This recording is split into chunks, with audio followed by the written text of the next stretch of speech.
Lebih lanjut pemirsa terkait dengan rencana pemerintah untuk menghidupkan kembali sistem penjurusan di sekolah menengah atas atau SMA, kita akan langsung berbincang dengan Ketua PGRI yaitu Profesor Unifa Roshidi. Halo, selamat sore Bu Unifa, apa kabar?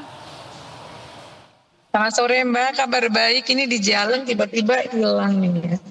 Baik, tidak apa-apa sambil kita memperbaiki terkait dengan sambungan telekomunikasinya. Bu Unifa, mungkin Anda bisa menyampaikan terlebih dahulu tanggapan PGRI atas rencana pemerintah untuk menghidupkan kembali sistem penjurusan di tingkat SMA ini. PGRI memandangnya seperti apa?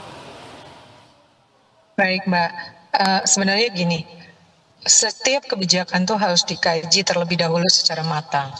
Nah, kami melihat pada waktu penghapusan itu segala sesuatunya belum dikaji secara matang, tiba-tiba dihapuskan. Nah, dampaknya apa? Dampaknya guru-guru dan anak-anak tuh merasa kebingungan di lapangan. Ya, jadi berdasarkan masukan dari para guru, kemudian para pengurus yang lainnya, kami sepakat untuk memberikan dukungan kepada pemerintah dalam rangka untuk menghidupkan kembali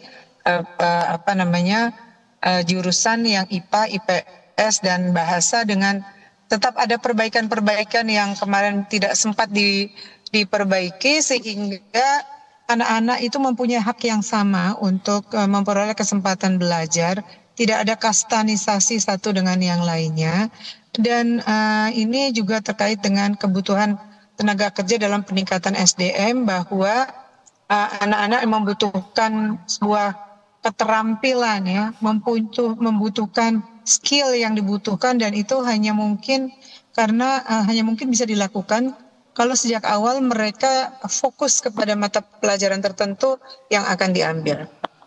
Gitu sih Mbak.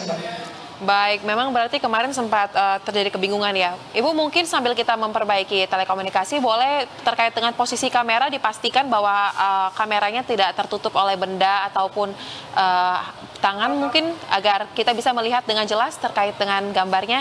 Baik, terima kasih Bu Unifa, kita lanjutkan dialog.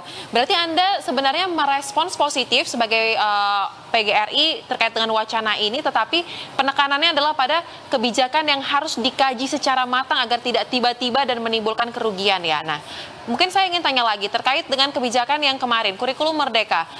Kebingungan ini kan dirasakan oleh guru dan juga siswa ya. Nah, contoh spesifiknya mungkin Bu, bagaimana penerapannya kemarin? Apakah sampai dengan proses belajar mengajar ini dirasa tidak memberikan hasil maksimal atau justru tidak bisa berjalan bahkan sesuai dengan harapan? Seperti apa? Iya Mbak, gini, ketika proses penghapusan itu dilakukan, belum ada studi tentang bagaimana pemenuhan kebutuhan guru, distribusi mengajar guru, dan lain sebagainya.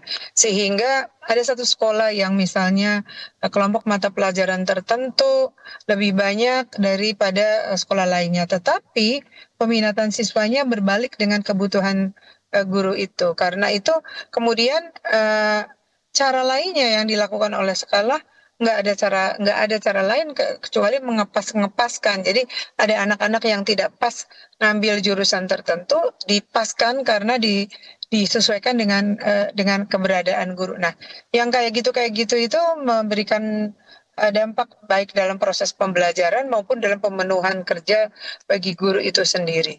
Kami berharap bahwa ini semua pengembalian kepada jurusan IPA, IPS dan bahasa adalah mengembalikan pertama distribusi atau kebutuhan guru, kedua terkait dengan peminatan anak-anak ataupun potensi anak-anak terhadap hal yang akan diambil sesuai dengan bakat minatnya, ketiga menyiapkan segala sesuatu infrastruktur dan lain sebagainya agar infrastruktur akademik maupun non akademik sehingga kebijakan itu relevan.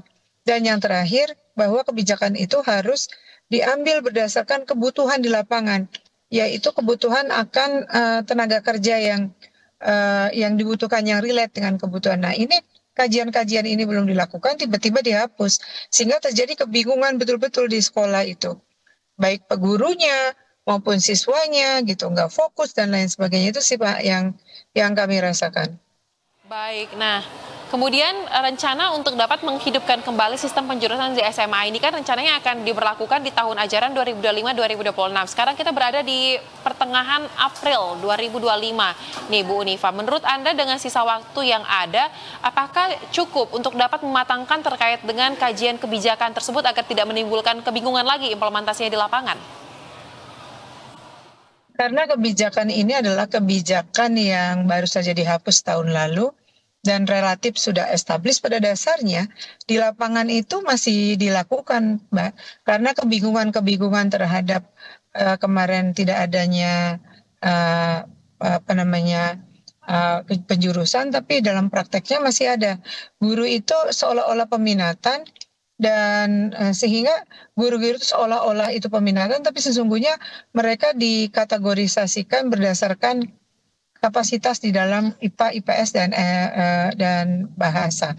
Karena itu bagi kami semuanya dalam waktu yang tidak terlalu lama lagi ini, kalau memang diberlakukan dengan sejumlah perbaikan, tetap ya. Jadi kita tetap perbaikan, misalnya menghilangkan kastanisasi, memberikan peluang yang sama bagi anak-anak IPA dan IPS untuk mendapatkan kesempatan mengambil mata pelajaran atau perkuliahan tertentu, karena di perguruan tinggi sekalipun itu masih menggunakan cara yang lama, Mbak. Yaitu masih, bukan berarti kita tidak inovatif, bukan itu, tetapi memang kita belum menyiapkan infrastruktur terhadap perubahan kebijakan yang tiba-tiba dilakukan tanpa melihat berbagai aspek di dalam pembelajaran maupun pendidikan secara umum. Jadi saya melihat dengan waktu yang sangat singkat ini masih jauh lebih positif untuk dilakukan penjurusan daripada tidak dilakukan penjurusan, Mbak. Baik, masih lebih positif mumpung tahun ajaran baru juga masih beberapa bulan lagi dan penghapusannya itu belum terlalu lama ya, begitu ya Bu Unifa ya. Nah tadi Anda sempat menyinggung nih Bu terkait dengan terkait dengan SDM guru, terjadi kekurangan guru. Nah, apakah dengan kembalinya ke dalam sistem yang lama, yaitu penjurusan, terkait dengan SDM ini masih perlu menjadi PR, Bu? Karena mungkin saya tidak tahu terkait dengan bagaimana data jumlah guru di Indonesia. Tapi apakah memang untuk SDM ini perlu peningkatankah yang lebih masif lagi, mengingat bahwa sumber daya guru ini kan sangat dibutuhkan untuk dapat menciptakan generasi emas sesuai dengan target Indonesia di 2045. Seperti apa, Bu Unifa? Betul sih Mbak, yang Mbak katakan itu. Di dunia terjadi kekurangan guru besar-besaran. Dan kita bisa kategorisasikan berdasarkan benua, termasuk di Asia Tenggara. Itu terjadi kekurangan guru. Dan pemerintah berusaha untuk memenuhi melalui P3K. Tapi ini belum semua. Apalagi daerah-daerah itu punya reaksi yang berbeda-beda sesuai dengan kapasitasnya. Karena itu yang diperlukan saat ini adalah pemenuhan kebutuhan guru. Jadi harus dipetakan apa saja yang pemenuhan kebutuhan guru. Kedua, peningkatan kapasitas yang terus-menerus harus dilakukan. Jadi saat ini misalnya kalau kita mengikuti pola lama, pelatihan guru diambil di satu regional ke regional lain, maka itu terasa sangat berat sekali pendanaan bagi pemerintah.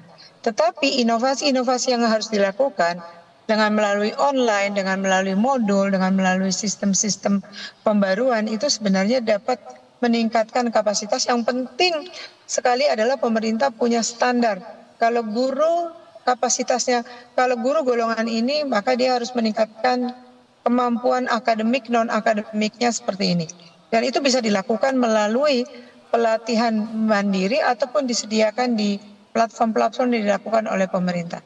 Jadi dua hal, peningkatan kapasitas maupun pemenuhan kebutuhan guru adalah dua hal yang nggak harus dilakukan. Baik, nah tapi untuk terbaru kan Presiden Prabowo Subianto pernah mengatakan bahwa ini akan menaikkan terkait dengan gaji guru. Nah mungkin bisa diupdate terkait dengan bagaimana implementasinya dan harapan dari teman-teman guru untuk dua hal tadi, pemenuhan kebutuhan dan peningkatan kapasitas ini setidaknya di tahun 2025 ini. Apakah sudah ada harapan mungkin terkait dengan jadwal-jadwal yang disiapkan seperti apa? Itu yang kami sangat berharap bahwa itu dilakukan secara serius. Pendidikan kan sudah didesentralisasi, tetapi ini pola kerjasama dan koordinasi amat sangat perlu ditingkatkan. misalnya pemenuhan kebutuhan guru itu di saat ini itu belum semua guru dipenuhi, masih banyak yang antri ya, yang mereka yang honorer itu tadi masih antri untuk mendapatkan perhatian. Kedua, untuk pengangkatan, kedua peningkatkan kapasitas secara berkelanjutan, ini juga masih menjadi problem. Jadi dua hal ini harus selalu dilakukan, dan peningkatan kesejahteraan itu kalau saya melihat ya bahwa kami mengatakan dengan sungguh-sungguh bahwa sesungguhnya walaupun dia bukan satu-satunya faktor yang dapat meningkatkan kualitas, tetapi guru yang sejahtera akan lebih tenang di dalam mengajar, lebih fokus dalam penyelesaian tugas-tugasnya. Karena itu sebentar lagi akan ada revisi Undang-Undang Sisdiknas. Kami berharap bahwa tidak ada penghapusan tunjangan profesi guru ya. Itu pesan penting yang kami ingin sampaikan kepada para stakeholders, karena guru itu waktunya 24 jam untuk didedikasikan untuk guru, untuk anak-anak kita. Tetapi kalau misalnya tidak diberi perhatian, maka banyak sekali hasil-hasil studi yang menyatakan bahwa guru terlibat pinjaman dan lain sebagainya. Itu problema klasik yang belum bisa selesai. Karena anak didik kita hampir 60 juta.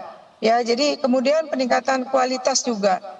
Di dalam kajian kami, ketika saat ini, ketika 20% anggaran pendidikan pusat dan daerah, itu masih kurang sekali ya dana yang dialokasikan untuk peningkatan kapasitas. Sementara harapan dari masyarakat ada inovasi, ada peningkatan kapasitas dan lain sebagainya, terus-menerus sesuai dengan kebutuhan yang ada di lingkungannya, gitu Mbak. Baik, berarti diharapkan dari PGRI respons positif rencana pemerintah ini, tapi diharapkan juga perbaikan di sistem pendidikan yang ada di Indonesia sejalan dengan peningkatan kesejahteraan ya bagi teman-teman guru agar kualitas pendidikan yang dihasilkan ini sesuai dengan harapan. Terima kasih Unifa Roshidi, Ketua PGRI telah berbagi pandangan bersama kami di Berita Satu Sore. Salam sehat.